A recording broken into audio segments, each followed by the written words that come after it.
नमस्ते, मैं पल्लवी हूं और आप भारत एक नई सोच देख रहे हैं। बीजेपी की लंका का आखिरी पिलर जो था ना, वो भी अब ढह गया है। अब आप सोच रहे होंगे कि अब क्या हो गया भाई, हरियाणा चुनाव में प्रचार तो कल ही थम गया था, अब आखिर ऐसा क्या हो गया कि मैं ये बात कह रही हूँ कि आखिरी जो पिलर था वो भी ढह गया। तो अशोक तंवर जो हरियाणा में एक अच्छा वोट बैंक बीजेपी के लिए बने हुए थे, दलित वोटर्स को लुभा रहे थे, वो जब बीजेपी छोड़कर कांग्रेस में शामिल हुए तभी से ये कहा जा रहा था कि बीजेपी को 24 वोल्ट का झटका लग गया है। लेकिन अब उन्होंने एक प्रेस कॉन्फ्रेंस कर डाली है। कल चुनाव है हरियाणा में, आज प्रेस कॉन्फ्रेंस हो गई और प्रेस कॉन्फ्रेंस में पता है उन्होंने क्या कहा है? उन्होंने कहा है कि बीजेपी जो है ना, वो सबसे ज्यादा खतरनाक पार्टी है संविधान के लिए, दलितों के लिए। और बीजेपी में इस तरीके की चीजें होती रहती हैं। मतलब आप सोच कर देखिए कि वो अशोक तंवर जो स्टार प्रचारक रहे, जिनके दम पर बीजेपी लगातार इठलाती रही, वो खुद आकर चुनाव के एक दिन पहले दलितों को जो है वो भड़का रहे हैं, या ये कह दे कि दलितों को ये कह रहे हैं कि बीजेपी जो है ना, वो आपके लिए बिल्कुल सही पार्टी नहीं है। अगर आपको अपना अस्तित्व बचाना है, संविधान बचाना है और आरक्षण चाहिए ना, तो आपको कांग्रेस का ही साथ देना होगा। सोच कर देखिए। अब मैं ये इसलिए भी कह रही हूँ कि 3 रैली बीजेपी ने, खुद मोदी जी ने जो है वो हरियाणा में की थी, और तीनों रैली में वो क्या बात कर रहे थे? कांग्रेस जो है वो दलित विरोधी है, दलितों का सम्मान नहीं करती, घोर जो है वो जातिवादी है, इस तरीके की बात बार बार बीजेपी के मन से कहा गया। लेकिन अब अशोक तंवर जो खुद दलितों के एक सबसे बड़े नेता के रूप में हरियाणा में देखे जाते हैं, वो अशोक तंवर क्या कह रहे हैं कि बीजेपी सबसे ज्यादा खतरनाक पार्टी है जो संविधान के साथ खिलवाड़ करती है। वो ना बाबा साहब को रिस्पेक्ट देती है, ना संविधान को रिस्पेक्ट देती है, और घोर जातिवादी पार्टी जो है वो कोई और नहीं, खुद बीजेपी है। ये बात स्टार प्रचारक बीजेपी के कह रहे हैं। तो अशोक तंवर जो हैं, उनसे कई सवाल पूछे गए। एक प्रेस कॉन्फ्रेंस में अशोक तंवर ने जो ताबड़तोड़ बीजेपी पे वार किए हैं, जो ताबड़तोड़ मोदी को घेरा है, उसमें कई ऐसी चीजें हैं जिस पर मैं आपको वीडियो में दिखाऊंगी कि अशोक तंवर क्या कह रहे हैं और किस गर्मजोशी से वो अपनी बातों को रख रहे हैं और इसका क्या असर पड़ेगा। मतलब मैं इसलिए भी कह रही हूँ कि क्यों जो है एक बहुत बड़ी बात हो गई है अशोक तंवर का एक तरीके के प्रेस कॉन्फ्रेंस करना, क्योंकि ले देकर बीजेपी सिर्फ एक ही नैरेटिव सेट कर पाई थी हरियाणा में, वो ये कि कांग्रेस दलित विरोधी है, कांग्रेस जो है वो दलितों को सपोर्ट नहीं करती है, संविधान का सिर्फ नाटक रखती है, स्वांग रचती है, असल में उन्हें कुछ दलितों से लेना देना नहीं है, वो दलितों का लाभ उठाना चाहती है। इस तरीके का एक नैरेटिव बीजेपी ने सेट किया था। एक तो नैरेटिव, सिर्फ एक नैरेटिव बीजेपी ने सेट किया था इस बार, और वो भी अशोक तंवर ने आकर उसको भी अच्छे से झाड़ पोंछ कर पोछा लगा दिया है और बता दिया है कि एक नैरेटिव जो एक पिलर रह गया था वो भी किस तरीके से ढह गया। अशोक तंवर क्या कह रहे थे? अशोक तंवर कह रहे थे कि पूरा जो बीजेपी है और उसमें जो मोदी हैं उन पर हमला बोलते हुए कहा कि बीजेपी सबसे ज्यादा खतरा बन चुकी है, और जो है ना, दूर के ढोल ज्यादा सुहावन होते हैं। जब मैं दूर था तो मुझे ऐसा लगता था कि बीजेपी सबसे मजबूत पार्टी है और वही कुछ बदलाव ला सकती है, लेकिन हरियाणा को नंबर 1 बनाना है तो कांग्रेस को लाना होगा। मैं अपने माताओं, बहनों, भाइयों से सबसे यही कहना चाहता हूं कि आप अधिक से अधिक कांग्रेस को वोट दीजिए। 1 घंटा पहले बीजेपी के स्टार प्रचारक रहे, अब कांग्रेस के लिए वोट मांग रहे अशोक तंवर जो हैं, वो और बहुत कुछ कह रहे थे। उनसे कई सवाल पूछा गया। ये पूछा गया कि ये बताइए कि आप तो बीजेपी के लिए चुनाव भी लड़े 2024 में, सिरसा से आप चुनाव लड़े थे बीजेपी के लिए और आप हार गए थे। बीजेपी आरोप लगा भी रही है कि अशोक तंवर के जाने और रहने से हमको कोई खास फर्क नहीं पड़ेगा, क्योंकि उनका कोई रोल नहीं था बीजेपी में। इस तरीके की बात जब अशोक तंवर से ये सवाल पूछा गया तो उन्होंने कहा, मैं नहीं हारा था। सिरसा में कौन हारा था? बीजेपी हारी थी, उसका नैरेटिव हारा था, बीजेपी की जो आइडियोलॉजी है वो हारी थी सिरसा में, मैं नहीं हारा था। उसके बाद उनसे पूछा जाता है कि अमित शाह ये कहते हैं कि कांग्रेस जो है वो दलितों का सम्मान नहीं करती है, वो दलितों के सम्मान के साथ खिलवाड़ करती है, आपको वहां सम्मान मिला या नहीं? क्योंकि आप बीजेपी से नए नए आए हैं कांग्रेस में, तो आप बताइए बीजेपी में जब आप थे तो आपको सम्मान मिला या नहीं?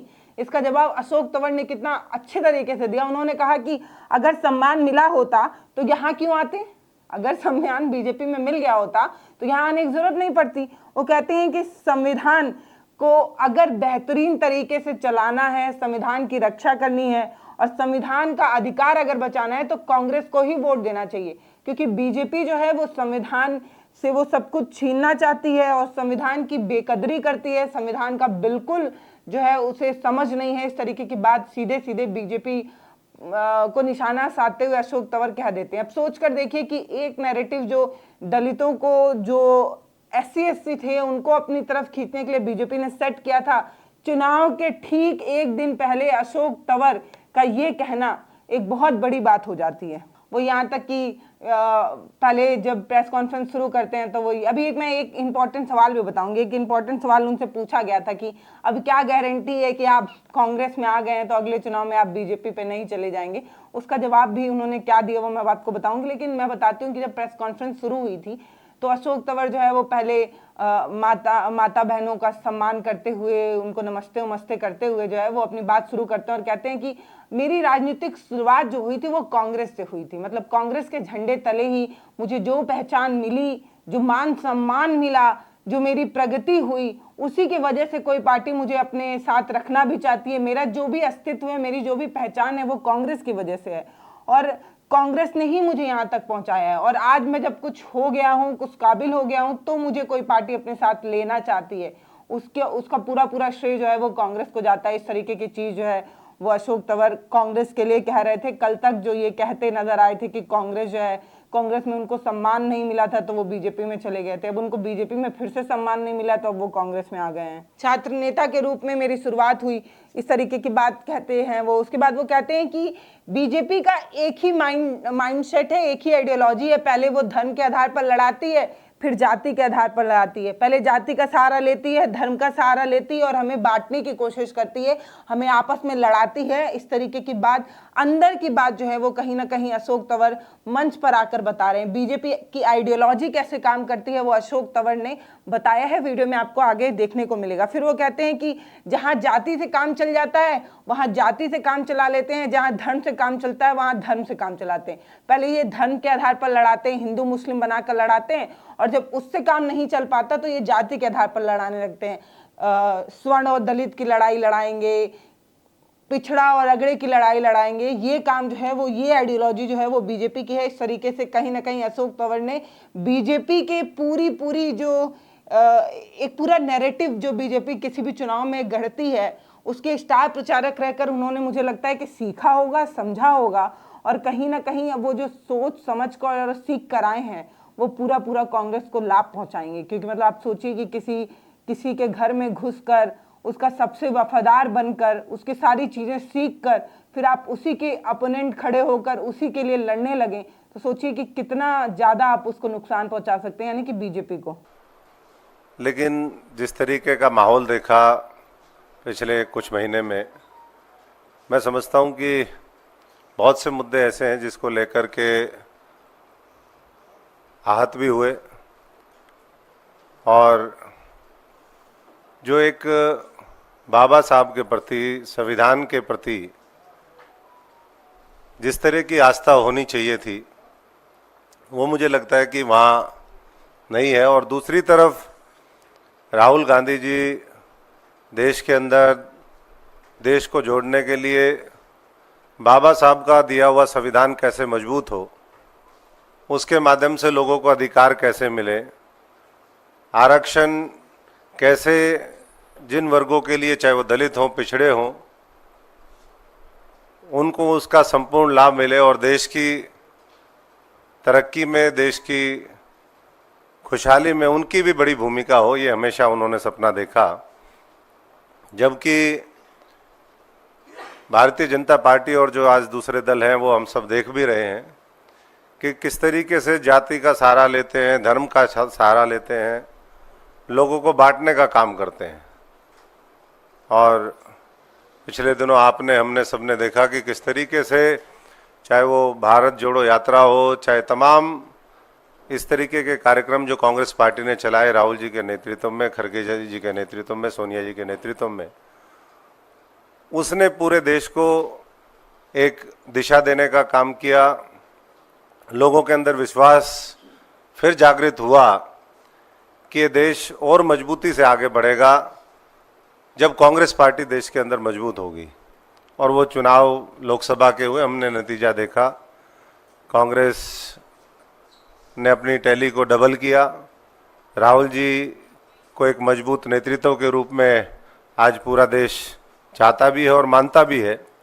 जहां धर्म चले वहां धर्म चलाओ, जहां धर्म ना चले वहां जाति चलाओ। ये आज मैं समझता हूं कि भारतीय जनता पार्टी की नीति है, और इसको देख करके और हमें और ज़्यादा मैं समझता हूं कि हाथ हुआ। और यही सब देख करके हमने सबने देखा, हमारी तो लगातार लड़ाई रही। उस समय भी जो आज का सत्ता पक्ष है उसके खिलाफ, चाहे वो किसान आंदोलन हो, चाहे युवाओं की बात हो, चाहे कोई भी वर्ग हो, तो मैं सभी से एक बार फिर अनुरोध करूंगा कि पूरा हरियाणा, कल हरियाणा के अंदर वोटिंग होनी है, पूरी मजबूती से अपने एक एक वोट का जो बाबा साहब ने संविधान के माध्यम से अधिकार दिया है उसका सदुपयोग करके एक बड़ा जनादेश पूरे देश में, जिसका मैसेज आए, पूरे दुनिया में मैसेज आए, ऐसा जनादेश देने का काम करें। क्योंकि ये हरियाणा वीरों की धरती है, पहलवानों की धरती है, जवानों की धरती है। और जब हरियाणा कोई चीज़ सोच लेता है तो मैं समझता हूँ कि करके दिखाता है। पिछले लोकसभा चुनाव में भी वही हुआ, और इस बार बहुत बड़े बहुमत के साथ एक बार फिर हरियाणा में कांग्रेस की सरकार बनेगी। सबका धन्यवाद।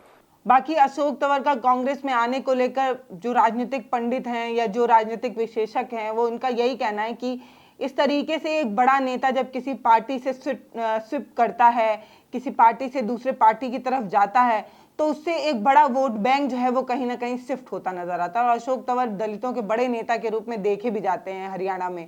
हालांकि ऐसे नेताओं पर खुद भी कई सवाल होना चाहिए कि 1 घंटे पहले आप बीजेपी के साथ हैं, 1 घंटे बाद आप कांग्रेस के साथ आ गए। आपकी अपनी आइडियोलॉजी क्या है भाई? आप बीजेपी को कोसिए, कांग्रेस को कोसिए, जो करना है करिए, लेकिन आप अपने व्यक्तित्व के बारे में तो बताइए। आपकी अपनी वाणी का कोई अहमियत है क्या? मतलब आप कैसे नेता हैं? एक घंटे पहले तक कहते रहे कि बीजेपी को अधिक से अधिक वोट दीजिए, कांग्रेस को हराना है, हरियाणा को नंबर 1 बनाना है, तो बीजेपी को जिताना है। और 1 घंटे बाद जब कांग्रेस का हाथ थामते हैं, राहुल गांधी से हाथ मिला लेते हैं, तो कहते हैं कि बीजेपी को हराना है और कांग्रेस को जिताना है। मतलब ये किसी भी समाज के अगर वो नेता हैं तो उस समाज को भी ये सोचना और समझना चाहिए कि कैसे ये अपने समाज के साथ ही खिलवाड़ करते हैं ऐसे बड़े नेता। मतलब इस जगह से उस जगह शिफ्ट हो जाएंगे, इस आइडियोलॉजी को छोड़कर उस आइडियोलॉजी को फॉलो करने लगेंगे, और कहीं ना कहीं एक पूरा समाज आंख बंद कर अपने इस नेता के पीछे जाने लगता है। तो उसको भी एक बार आंख खोलकर समझने की जरूरत है कि कहीं आपका इस्तेमाल तो नहीं किया जा रहा, आपको कठपुतली तो नहीं बनाया जा रहा। ये आपको भी समझना जरूरी है। बाकी आप बता सकते हैं कि अशोक तंवर का इस तरीके का स्विफ्ट लेना, इस तरीके से एक पार्टी से दूसरे पार्टी में जाना कितना खेला कर सकता है हरियाणा में, ये आप हमें कमेंट सेक्शन में लिखकर बता सकते हैं। अगर आप बता सकते हैं तो ये भी बताइए कि इस बार जो कल चुनाव होने वाले हैं हरियाणा में, उसमें कितना ज्यादा वोट जो है वो कांग्रेस को मिलेगा, कितनी सीटें कांग्रेस जीत पाएगी, वो भी आप हमें कमेंट में लिखकर जरूर बता सकते हैं। अपनी सलाह सुझाव भी आप हमें कमेंट सेक्शन में लिखकर बता सकते हैं। नमस्ते, मैं पल्लवी हूँ, आप भारत एक नई सोच देख रहे हैं। अगर आप ये वीडियो फेसबुक पर देख रहे हैं तो फॉलो जरूर करिएगा, यूट्यूब पर देख रहे हैं तो हमारे चैनल को सब्सक्राइब जरूर करिएगा, वीडियो को शेयर करना ही होगा आपको। इसके अलावा हमारा एक ऐप है प्ले स्टोर के माध्यम से, आप उस ऐप को जरूर से जरूर डाउनलोड करिए। बहुत बहुत धन्यवाद।